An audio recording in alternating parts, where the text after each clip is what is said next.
What is the meaning of life? Or is it what makes life meaningful?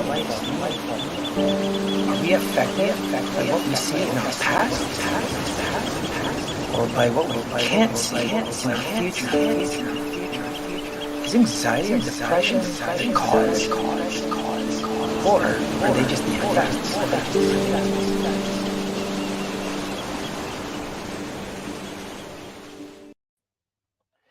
Hey, hello everybody. Welcome to Thinking Out Loud Live. My name is Ricardos Story, and I'm your host. This show was made possible by Start Day One, which is a mental health and suicide prevention organization that has a proactive approach in helping people rather than reactively waiting for mental health issues or suicidal tendencies. So we're producing these videos basically to just reach out to people before they even get to a bad point in their life. So it really helps them out beforehand. Anything that you want to prevent requires a proactive approach, and that's why we're doing this. I'm talking to different guests because everyone has so many different insights. And our guest today is actually going to have a lot of insights because he's someone I actually met. I was a guest on his podcast, but he's met so many people that are basically going against all things that are average, right? How do you get a above average life? So I'm curious to get, because he's gained a lot of valuable knowledge and insights from all his guests. So I just want to introduce you guys to Kyle Tolzman. Hey, what's going on? Hey, Ricardo, how are you? Good, good. How's everything? Oh, we're good. The sun is shining in Oregon right now, folks. It is just it's 60 degrees and sunny. I can't complain because it's been raining all damn week. Well, it looks like we are bi-coastal today, bi-coastal. So I always allow my guests to kind of introduce themselves. So if you could just give our audience like a quick background on, your story, where you're coming from and what you're doing today and what you're planning to do. Yeah, absolutely. How far back do you want me to go, Ricardo? Oh, I don't know. It's really up to you, just so we get a sense of who you are, man. Yeah, for sure. I think the easiest place to start is kind of post high school. When I was 18 and I went to college, I actually took a job as a JV lacrosse coach. I'd been playing lacrosse since I was 14 years old, and I was excited to give back on a different level. And it's kind of taken my path from my days of playing into coaching, into teaching, and into running my own business. The biggest thing that kind of inspired me in the last year is the craziness with COVID. I was a high school business teacher. I was sitting in my classroom, and it was March, and an email comes across, and it's the superintendent of the school district. And he's just like, basically, long story short, Monday is our last day. And they thought that we'd be gone for 2 weeks. And as the 2 weeks turned into a month and month into 2 months, I started to need something. I couldn't coach lacrosse anymore. I couldn't be in the classroom helping kids. And I needed something so bad. And I always like helping people, right? Like I always like helping the kids. I always like helping on the field, in the classroom, wherever, even in my community. I remember a snowstorm where I drove somebody's truck up an icy hill. Why? Because I just genuinely wanted to help. I saw somebody in distress and I wanted to help. So that's kind of where I come from. So on June 1st, 2020 is when I started the Against All Average podcast. And for most of my listeners, I talk about it a little bit in a few episodes. The podcast is actually for me. I just talk to myself every single time for 60 something episodes. And, you may think that that's ridiculous, but really, like, I needed something. I needed an outlet. And I knew that if I was in a role of helping people, it would in turn help myself. So I'm an entrepreneur. I'm a teacher. I'm a coach. I'm a father. I'm big on community. And that's a little bit about me. Awesome. Yeah, so this is so that's really freaking. And everyone's been affected so much by the pandemic. It's really crazy, and so it's really cool that you have that it's in you. It's in your kind of second nature just to help people out. And one of the best ways was really getting out the information, right? With what's happening and things like that. So I like that you got involved in that. With your podcast. So tell me kind of what have you learned? Like why against all average? Like why did you go with that? Like, because you could have, I mean, it could have been, during the pandemic, that wasn't the mindset, right? It was survival. And here Yeah. you are, we're just like, what pandemic, dude? Like, it's time to go. It's time to go. Let's take advantage. Yeah. So, I think the big one here is like there's already a show called Survivor Man. There's there's all these shows about surviving and everything like that, and thinking that you're just surviving is a mindset. Thinking that yeah. you're just going and slogging along each and every day, that's an average mindset that I try to get away from, and I try to get my listeners away from as much as possible. And I always think like, what do I want my life to look like? Many people are like, I want to be rich, or I want a Lamborghini. I want 3 houses. I want to be able to have this. And for me, I went backwards and I started to think like, what kind of life do I want? And it's not an average life. I don't want an average 2 weeks of vacation. Yeah. If I want to go camping, if I want to go to Las Vegas for the weekend, like I want to be able to do it. Of course, you're always going to have responsibilities. Of course, you're always going to have things that you must do. But I started to think like we need more people teaching about how to get away from the mundane, how to get into living an exceptional life. Because, dude, so many people, they wake up, they eat the same damn breakfast, the same stale ass toast. And they go and then they slog through their job. Like all they want is that 10-minute break. Oh, could I please just go outside for 10 minutes? That would just make my day, and then they go to lunch and, they eat the same lunch, the same stale bread that they ate for breakfast is now their lunch. Maybe it's less leftovers from last night, which was, whatever it may be. But like, I just never wanted this average life. And that's why I do so many different things with lacrosse and coaching and entrepreneurship and podcasting and speaking, because there is way, way too many people that have 0 goals. Yeah. 0 dreams, and they are just rowing that boat upriver each and every day, and they feel that there's no way out. So that's why I created the podcast. If you at least can't get it in your life, hopefully I can give you that hour escape to start dreaming, generating goals, thinking bigger, and figuring out what that means for you. Yeah. Now that's awesome because I started doing this because of the same thing. And I realized, during the pandemic, everyone was kind of focusing on survival and they were just scared.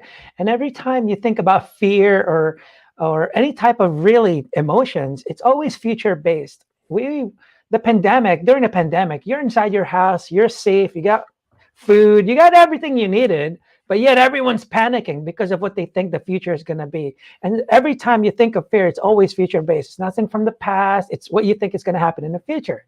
So I love that, so many more people got involved in kind of putting this positivity out there like you are.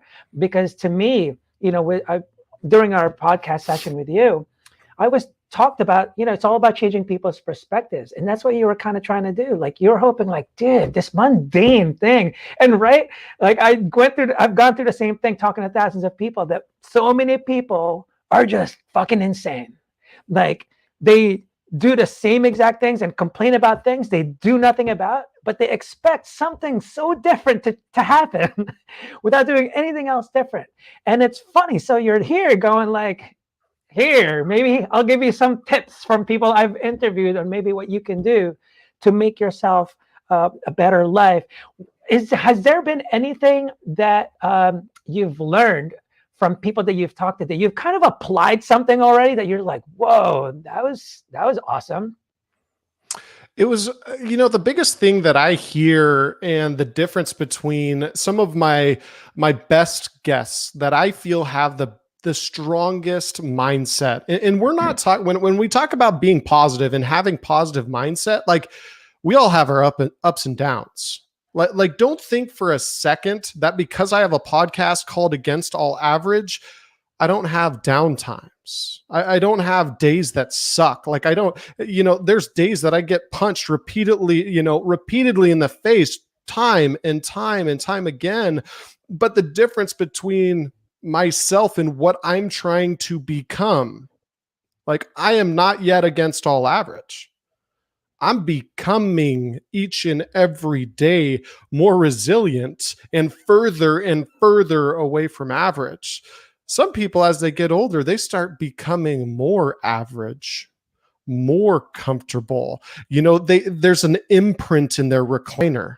Like whether they're sitting in their recliner or not, there is an imprint of two butt cheeks right in that freaking recliner because they haven't moved and they've lost their sense of dreaming and going after things that they want. And so, I'm here to give my own version of what it means to be against all average. I'm here to give my own version of what is success. And let's stop bragging that we've got a 6-figure company and a 7-figure company.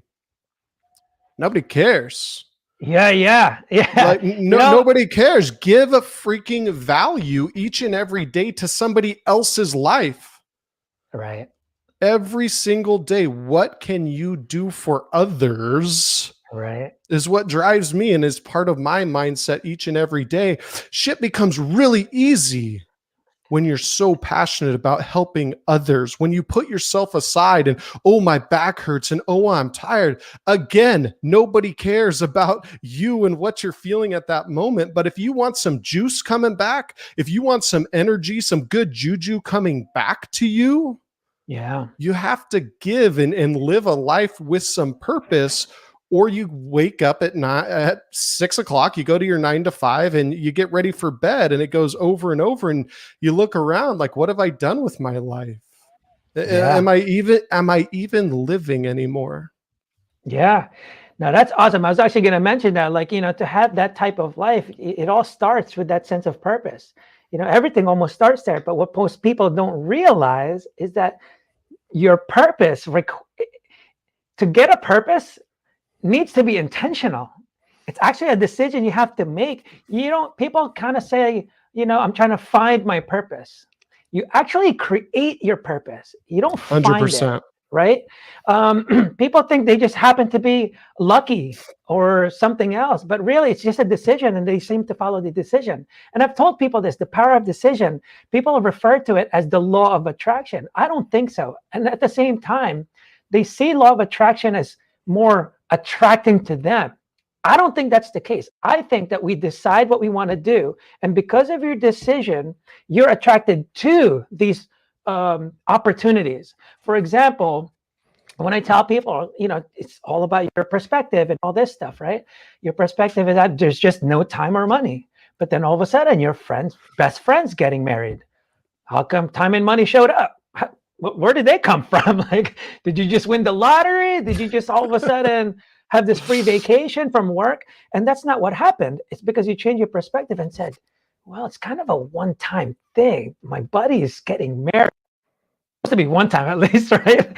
So so all of a sudden you go, I have to go. And so your decision changes because your perspective on that changes, because you're like, no, this is a one-time thing. This is very important. So I'm going to change my perspective. And all of a sudden, how do you get the time? You take off of work in advance.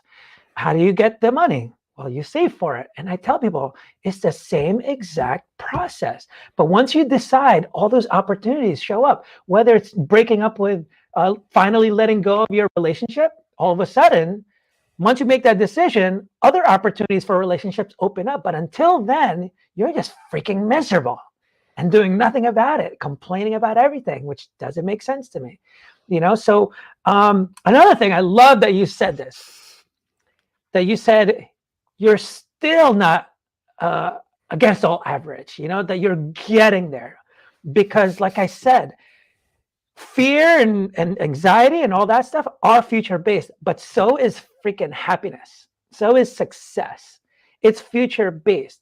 We're always constantly evolving, right? The Kyle that you see, guys, today is not the same Kyle 5 years ago. And it's definitely not going to be the same Kyle 5 years from now. At least you shouldn't be. None of us should be. the ones that hit trauma, that have this fixed mindset, that get stuck, and after the trauma, somehow they want to kind of, yeah, but I want to be that person before the trauma. Yeah, but you're not, but you're forcing it. And so you get miserable, and then your growth mindset just gets fixated. And another thing he mentioned, awesome, man, you're just coming up with the good stuff here. What's funny that you mentioned, you said as people get older, they actually become more average. And studies do show that we take less risks. We become more fixed mindset. We're less creative. We're less imaginative. Like we actually do it less. We play less, things like that. And that's why I like, it's I think it's an advantage for you as a coach. Keeps you around this like passionate kids that are still up for the game and pumped, So you have that. So so let's go into the coaching thing. One of the things that I love about people that coach kids and stuff is because almost all the mental health issues, man, derives from something from the past, almost all the time, because they get the right training. People from babies to 18, that's supposed to be their training time. We're training them to survive without us, right? So I love that you're doing that. Do you think about that a lot with the men? Is this your coaching style? How much percentage is mental and the physical part? Yeah, because I know that's big. So yeah, before I get to that question, something that you said put a little sparkle in my eye. So I got to go back, and I think we talked about this on our podcast, and I forget where I heard it from. It's not my original thought, but somebody's just like, if your best stories are still from high school, move on.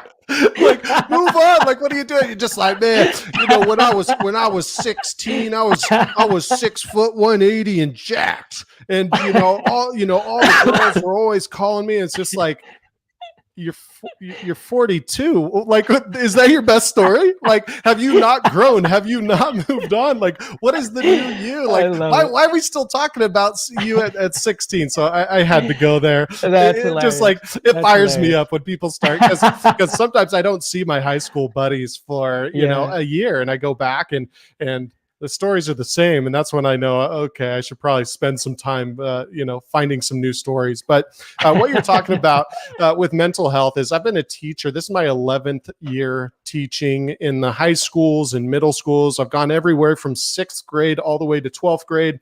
And I'm currently teaching middle school math. I was transferred because of our online school got so huge because of the pandemic. Nobody wanted to risk going back in the building. And so that's where I am. And then with coaching, it's just the reality of it. And then with coaching, I've coached since I was 18. So this is my 18th year coaching lacrosse, and my 8th or 9th year running a lacrosse company. So I'm constantly dealing with thousands of different players over the years. And what percentage is mental?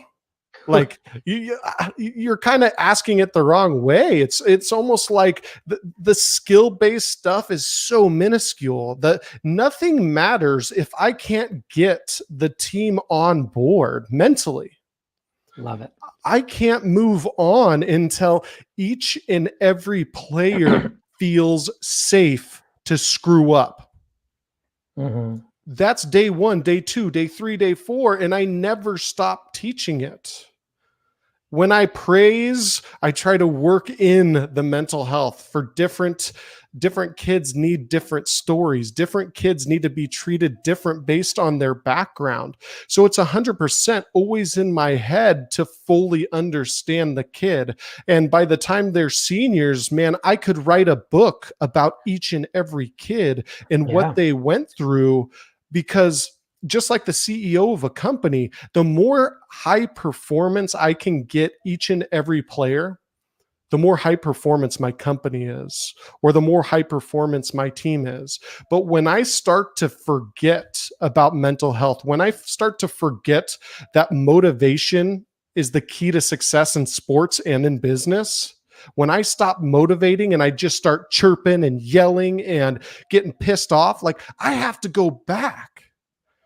and get back to the roots of each and every kid and start building the team around a vision. And so, it's not just mental health, but it's the mental aspect of motivating a team. I took over a team that had 3 wins, and we went on to, in the 4 years, we were runners up and won 3 league championships. Wow. We were ranked like in the 30s, and by the time I left, we were ranked 6. So there's a lot of shit to get through. Yeah. And as far as what they've known before, and start breaking down those barriers of feeling unsuccessful in the past. Like it was tough each and every day, man. You have to lace up those shoes tight and be ready to put in some serious work to understand each and every kid and how everything comes together to create that cohesive unit. Yeah. That's awesome. I actually interviewed this one person. He had, I forgot his name, but he has a franchise, providing sports for kids and stuff like that. And one of the things that really got him, he was actually a strength and conditioning coaching for the NFL. I think the Colts were one of the last ones that he was working at. But, he started looking at kids because he started seeing that everything is stemming from their childhood, all these freaking issues. And he's just like, what are we doing about it? But mostly one thing when we were talking, what he agreed on is just like, yeah, but everything I fucking teach the kids are useless if the parents are actually not applying the same things at home. And they're teaching them how to be bad kids and this, like, so everything stems from there. For example, one of the things that always come up when it comes to that is bullying. Like bullying is, we know big kids that were never bullies. Why not? Because they would have been the best at it. So we have to look at like, what are causing these bullies? A lot of times it's because there's things going on at home, whether their parents are fighting or they're just being neglected. It's kind of like, I always try to tell people, like, I tell them about my puppy theories. I'm like, we're just puppies. We become who we're, brought up to be, kind of thing. But it's not so much nurture versus nature. I tell people it's how do you nurture that nature? Because there's some kids that are hyper as fuck. There's some that are just like all about the books. Well, how do you nurture that? How do you nurture this? There's no one formula.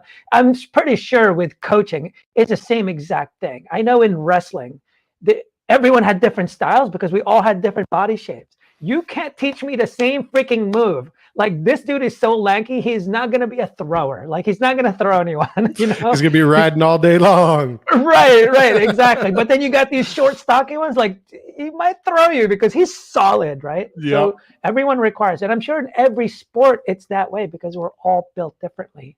How do you kind of, how do you separate what's exclusive to each one and also what you give them generally? Like, does everyone kind of have a set thing, and then do you go like, oh, this one's going to need some more work? Like, how do you kind of work with that?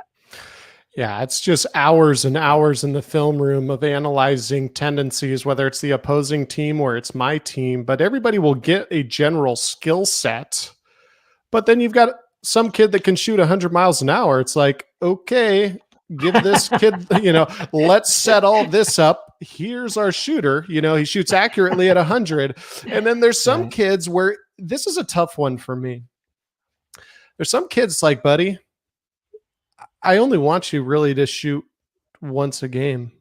Like your accuracy is not there. So how do we treat, and this sort of goes into the bullying concept, like how do I as a coach treat a player that is trying to get away from whatever level they were at? They're really trying and they're going forward and they're having some success, but maybe they're 9 out of 10 times they don't hit the cage, or 9 times out of 10 the goalie saves it. It goes the other way for a goal. So with some kids, it's just like you're pumping them up. Oh, you're a shooter today, bud.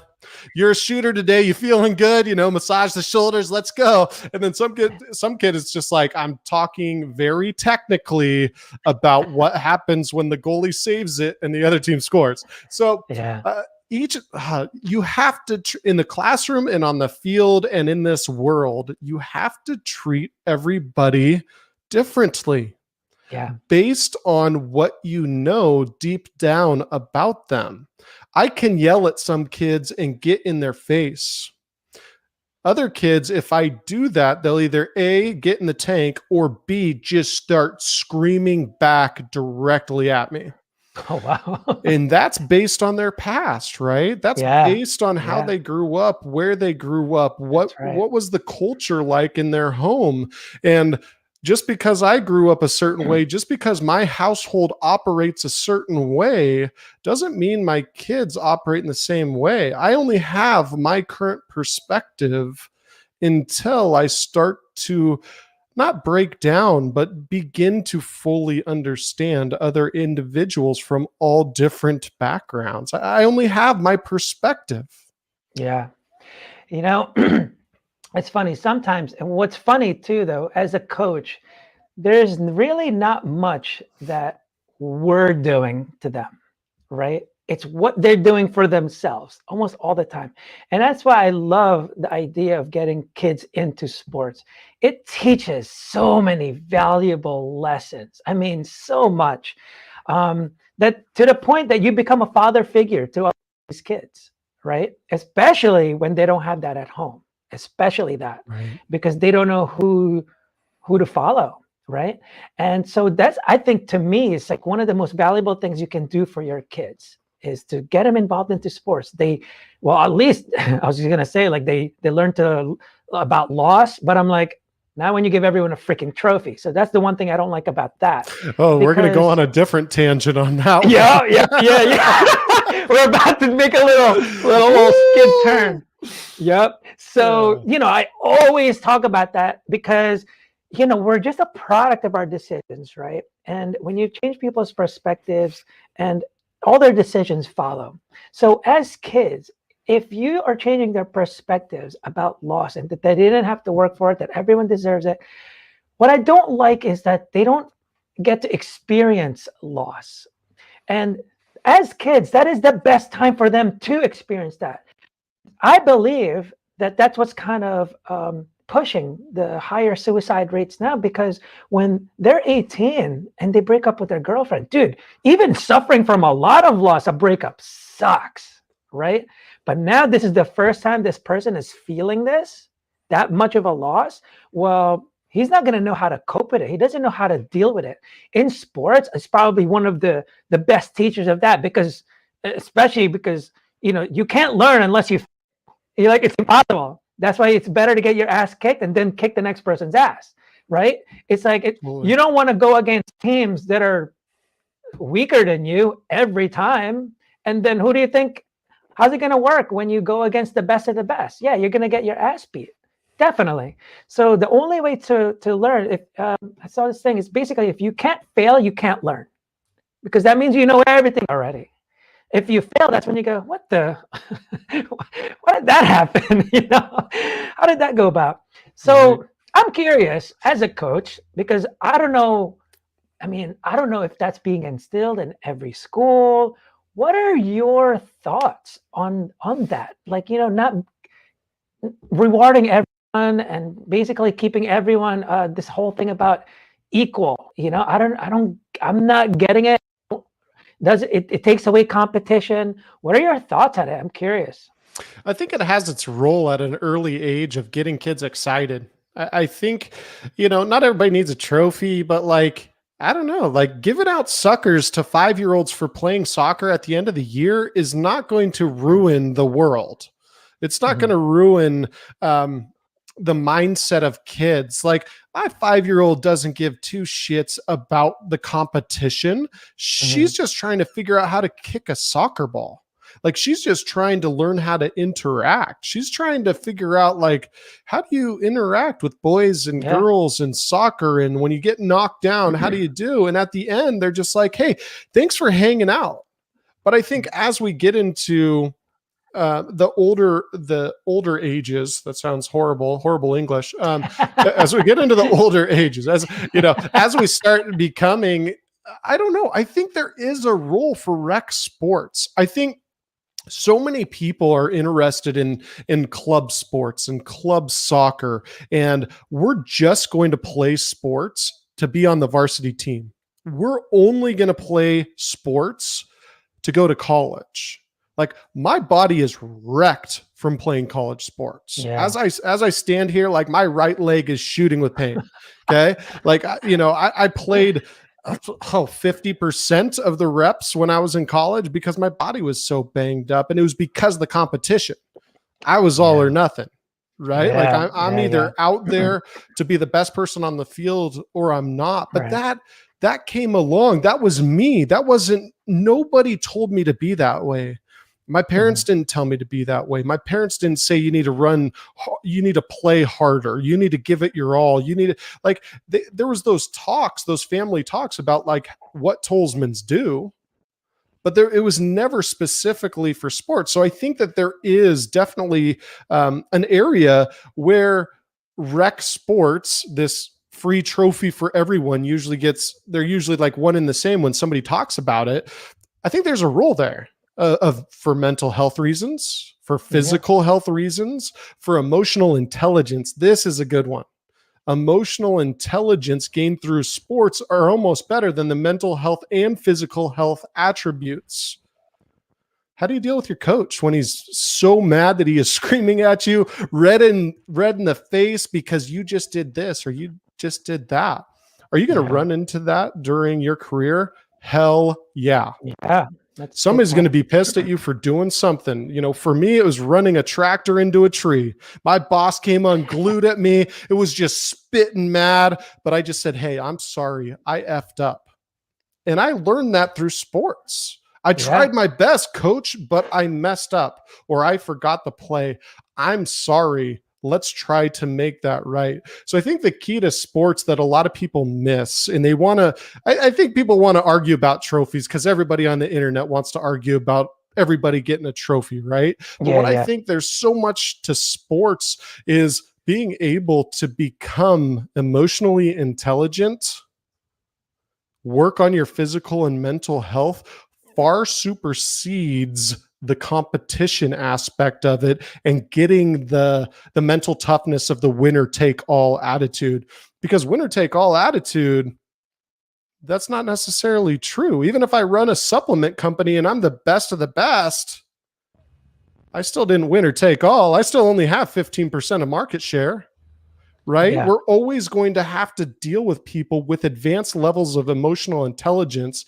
And I think we don't talk about emotional intelligence enough when they talk about taking sports away, or that we can't play sports because of COVID, or we're not going to find any way to get these kids on the field. And sadly, you have kids that are in extreme levels of anxiety, depression, and sadly, some of them have ended their own life because Yeah. they didn't have what they always had. They didn't have that support system. That coaching staff was for dads for them or for moms for them, which Mhm. really built them. So I think there's so many levels to sports. We could go on and on about Yeah. this, Yeah. but mental health, physical health, emotional intelligence, top 3 gains of playing sports. Yeah, yeah. No, that's awesome. That definitely changes my perspective a little bit on the younger age, because like what we were saying before, you can't find your purpose, but you also can't find your passion. Passion is a byproduct, right? It's kind Yeah. of like motivation. It's a byproduct. Like until you make that decision to do something, you won't know. Like I would never know that I'd love wrestling if I never wrestled before. And by implementing some type of competition beforehand, I think would diminish that want to pursue it more. So I definitely agree with you on that. So that's kind of a different thing that I've heard before, I guess. So that's awesome to hear that, and it makes sense. And when you were talking about before, the emotional intelligence and things like that. Um, what brings me back is, let's go back to purpose again, right? The game, actually, let's talk about the game first.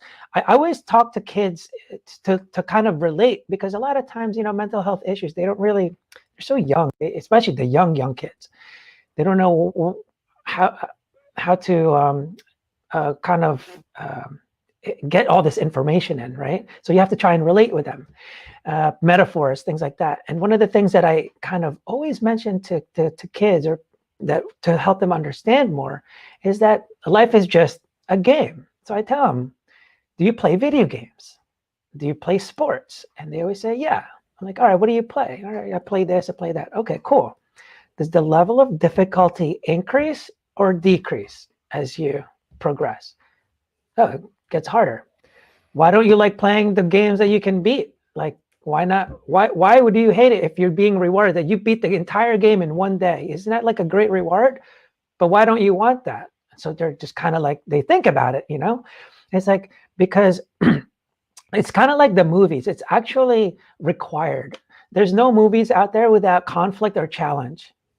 Just not. It's called a documentary, but even the documentaries, they still find the ones that had some kind of conflict or challenge. So that's Right. interesting to you.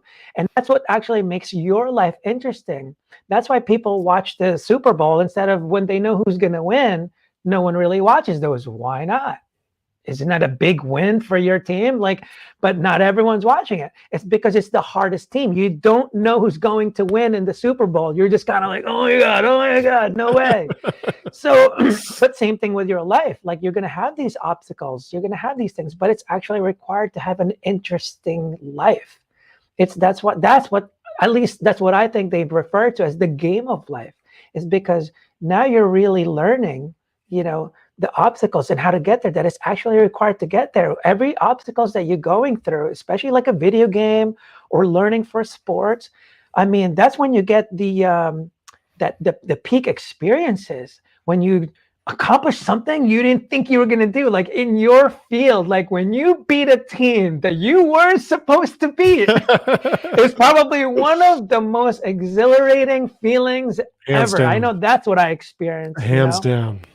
So, Yes. so it's not necessarily about the competition and this. It's really just like, are you serving your purpose, right? So let's go back to purpose again. I know in the coaching world, like, it's tough because the competition thing's always there. So it's tough to just go like, you try to say like, just have fun with it, but kick his ass. Yeah. But have fun. But have fun. Yeah. So something that I always said to him, when we would break out of a huddle, I'd go, I'd say, hey, on offense, we're running this set. We're running these movements. Defensively, we're going man to man or zone. Like, I'm telling them some specifics, and then sort of like you'd say, fuck it. Like, I would always say, I'd say, send it or wreck shit. Yeah. And what that meant for me was like, I can't be out there with you. Like, here's what we should do, but I don't know if it's going to look like that. And so I'd always end things like, when in doubt, send it. Like, when in doubt, go back on your training. It's the same thing in the military. When the bullets start flying, you go back on your training. And that's why so many coaches, so many companies are training. The best companies are training consistently, because at the end of the day, you just go back to your training. And so, I learned this the hard way when I was coaching lacrosse, and I had a coach tell off a parent. Yeah. The parent gets all upset, and my coach just goes right back. And I never trained my coaches of how to deal with a parent that is upset. I never did it, right? And so that's kind of one of those things that I try to instill with my players and in my company and my employees, is just like, I can tell you 50 things to do and 50 ways to do them. I can train you on that. I can be better. But at the end of the day, you got to say, send it. At the end of the day, you got to put your foot in the fire and try it yourself, because I'm going to deal with an upset parent differently than maybe a 20-year-old coach, a newer coach. So it all kind of comes back to that training. But yeah, like, that's everything. Like, that's business, life, coaching, teaching. Like, we just try to instill as many values, as many skills as possible. And at the end of the day, it's like, okay, buddy, take your first steps, go out the classroom door. You can do this, right? You can do this. It's funny. Like, so, Kyle here is also an entrepreneur. So what's funny is, and you see a lot of motivational books and stuff like that, where they were actually coaches, right? And it translates into the entrepreneurial realm. And it all makes sense though, because there's so many things that you can pull from the entrepreneurship into mental health, into sports at the same time. One of the examples I mentioned, kind of like you were saying, like, you're still not against all average now. Like I'm still, right? And in startup world, that's the mindset from the freaking beginning. You don't create a startup that you're assuming is not gonna make it. You don't create a startup saying no one's gonna download this app. Why? It's so stupid. But that's what we do with our personal life, right? That girl's not gonna freaking give me her number. There's no way. Like, Right. and it's all based on assumptions. So there's a lot of things I learned from entrepreneurship too that goes into your personal life and vice versa. And that's why I like the whole coach thing, is because it kind of helps you, apply it in so many different things like entrepreneurship. What are some of like obvious things that you did, starting your company, growing your company, that you applied, that you learned from coaching? Yeah, I mean, I'll weave it in. I started Awestruck Lacrosse in my garage in the summer of 2012. And why did I start in the garage? I don't know. There was an office upstairs. Like, this isn't as cool of a story as you guys thought. But like, I liked the grittiness of that. Like, I liked putting a desk out there and sitting in the garage, and I had everything around. Like, that was like my zone. And I started getting the website up. I started contacting the different coaches and saying, hey, I'm doing this. What do you need? Like, simply, like, what do you need? And so I started going back to the connections that I made when I was 14 years old playing lacrosse. And I just contacted all those coaches. They knew me from when I was just a wily little guy with a hockey helmet on and some Goodwill pads. Everything was all broken down, but like, I didn't care. I was having the time of my life. And so as I started building the company, I just realized that, like, I don't really have to be a business person. I don't have to fit in this box of being a businessman. I can be myself. Being myself is just fine. I pick up the phone. I talk to people as though I would always talk to them. And I would treat everybody with dignity and respect. And funny thing is, when you truly try to help people, if you truly are on a mission to create good in this world, I was just trying to get lacrosse players better in my area. There wasn't enough coaching resources in my area, and I truly wanted to just help. And when you do that, and when you start to make that decision, day one of that decision, and you're going to do it, not like, I sort of want a haircut today. Or like, I think I'm gonna drink water today. Like, it's not like I think. Like, when you decide, when you separate yourself from old and pursue new, the world starts working for you. I didn't know what it was going to look like. I wrote a business plan that should have been thrown in the fire. I don't even know what file it is on what computer. Like, I should have ripped up my business plan on day 2, and the business plan should have been like, Kyle, you're talented. You are a people person.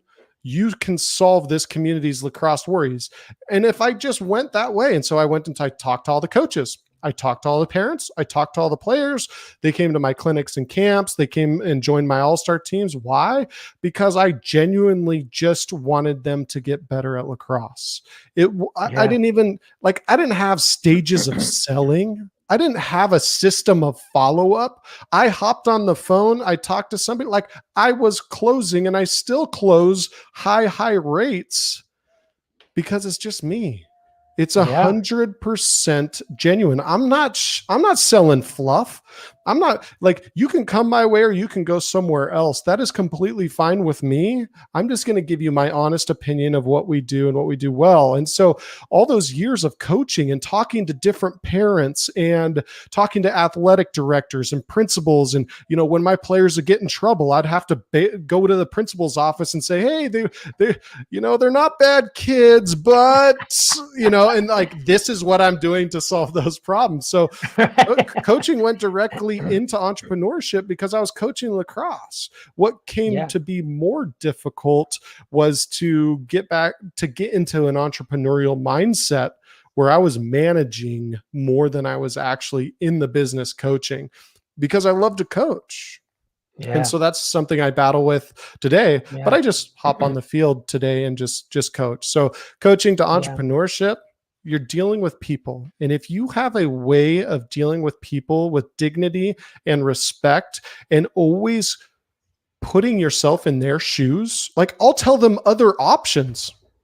I will tell them other options that are not mine, just out of 100% respect for their time and what will help that kid. And if my option is not the best, I will hand off that business to somebody else without a referral, without even talking about it. And time again, I know that there's enough business to go around for folks. And I just don't worry about it, and I push it that way. So entrepreneurship, coaching, teaching, they're really one and the same. And you see my day, I do the same types of stuff, but it's just different enough to keep me moving forward and being excited about life. Yeah, and that's what's cool. So, I actually didn't get to go into detail with it, but that it's all about the purpose. So people that are watching, this is the difference with purpose, like what he's doing. When you have a sense of purpose, there's two things, the major things that is required to develop a purpose. Well, number one, it doesn't benefit you. It always benefits others, providing some kind of value to others. And his purpose was to teach people the game of lacrosse the best way possible, the most efficient way possible, or the best cost possible, just to get them involved because he loves the freaking sport. And that's what happens when you have purpose, because it doesn't care about the pain or pleasure of entrepreneurship. It was probably an up and down battle, just like any entrepreneur goes through, right? But with your sense of purpose, there's actually a better company than me at that. I'm going to go ahead and refer you to that, because your purpose remained. It was like, dude, I want to help you love lacrosse. If I can't produce that, then, go for it, because your main purpose overrides everything that you do. You're just trying to be the best at it. That's it. That's all you're trying to do. So I love that. And when you talked about the business plans, it's so funny because in the startup realm, right? I have my startup now with, influencer marketing. It's freaking crazy. It's up and down every day. So the biggest thing is, like, you don't even see investors looking for business plans anymore. Why? Because just like you said, you almost always are going to be wrong.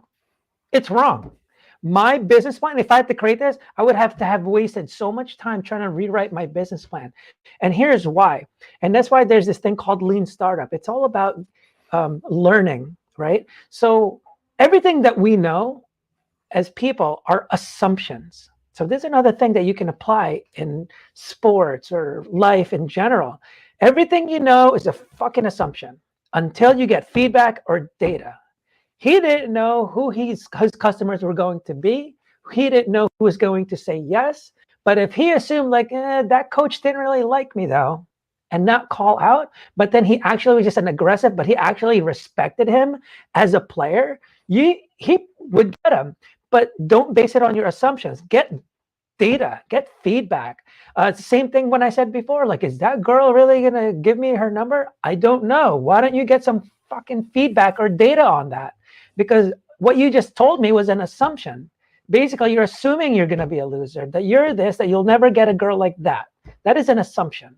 And so those are things that you can really put into place. And as an entrepreneur, to me, the definition of an entrepreneur is really just a purpose-driven person that solves problems.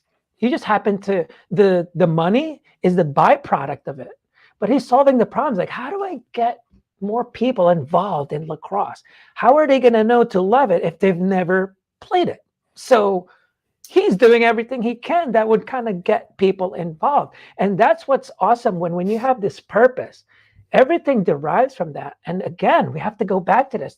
For people, they're like, oh, I don't know what my purpose is. Sit down. Like, sit down. How can you help people? Period. What can you do that can help people that you're really good at? And sometimes you might not even be good at it. You might just see a problem like, dude, every time this freaking old lady is always going out there and no one delivers the food for her and stuff. Like, you know what? I'm going to start delivering food for her. And then now you're DoorDash, right? Now you're delivering food to everyone in the world because it's the same purpose, right? And that's what happens. That's why a mission is so important for your businesses, because a mission is basically just a business purpose. That's all. This purpose and mission are the same thing. It's never a verb. I mean, it's never a noun. That's what I was going to go before. It has to benefit others, and it has to be a verb. It can't be a noun. Facebook didn't say that they're going to be the best social network. Airbnb didn't say we're going to be the best ones where a platform to rent houses, or that's not their purpose. Their purpose is for Facebook is to connect people around the world. That's never ending. That never ends. That's what Simon Sinek refers to as that infinite mindset. Because like I said before, the Kyle today is not the same as 5 years ago. And the Kyle today is not going to be 5 years from now, because his future self is here. This is who he's trying to be. When he gets here, guess who he's trying to be? This one. Well, when he gets here, guess who he's trying to be? This one. That's what he's really referring to as the infinite mindset. It has to be something that keeps going. And that's what purpose does. Purpose doesn't end. Airbnb, like I said, it's not to be the best marketplace to sell, rent your home. It's to help people belong.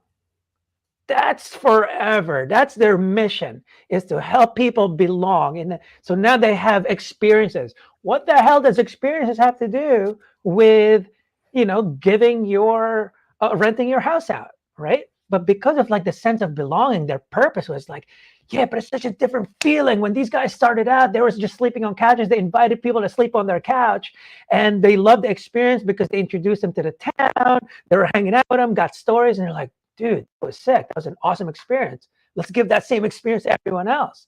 And so that's what that does. And so I love everything that, kind of you're applying. Tell me one thing, or at least like one of the guests that you've had on your podcast, against all average, obviously excluding me, that had like a real freaking impact on you. Man, it's just I can't even think of just one. I'm trying to think of this one guest. Yeah. One of the ones that I liked the best, I forget what episode it was, but it's Tony Watley. And Tony started a company, a forum, basically. It was called LS1 Tech. It was all about Chevrolet motors. He's a big gearhead. Like if you see him on Instagram at Tony Watley, you'll see the gear. His company's called 365 Driven. Great dude. But like, it's not one thing, it's everything. It's not one thing that he said, it's everything from the time that he comes on to the meeting, how he interacts with great, just like understanding of how to interact. His studio's set up, his mic's ready, his headphones are on. Like everything is ready to roll. And then he just drops fire and leaves.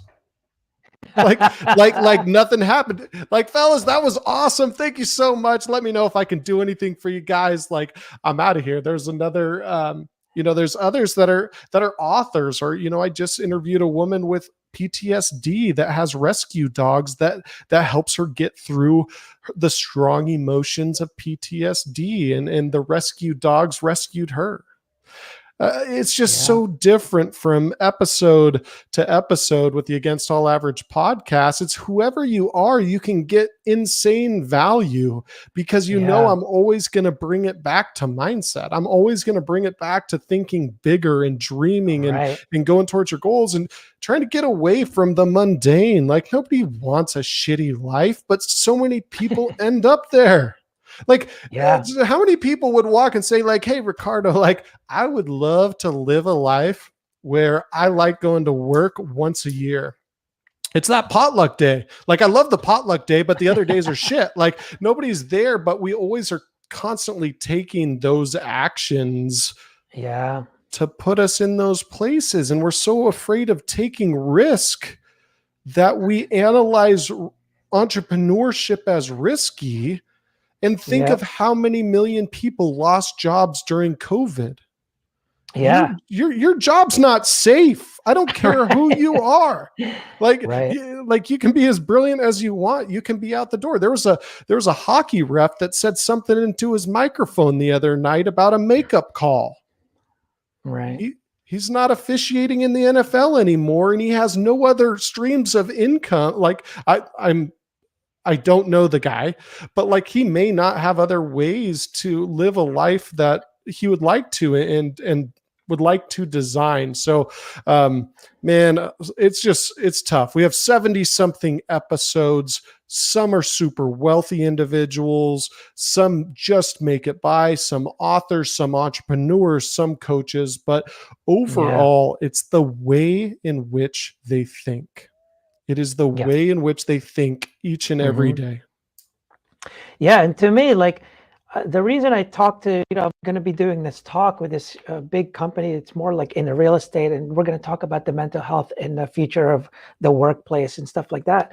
And, the mental health, I mean, that's everything that you do stems from your mindset, your relationships, your job, your startups, your businesses.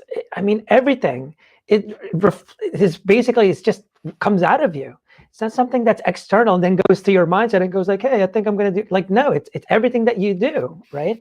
And so everything kind of goes from there.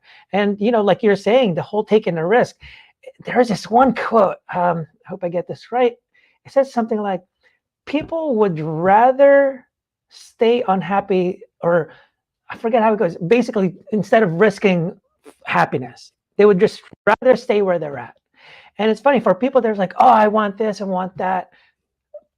So what are you doing about it? Like, what are you doing? Nothing.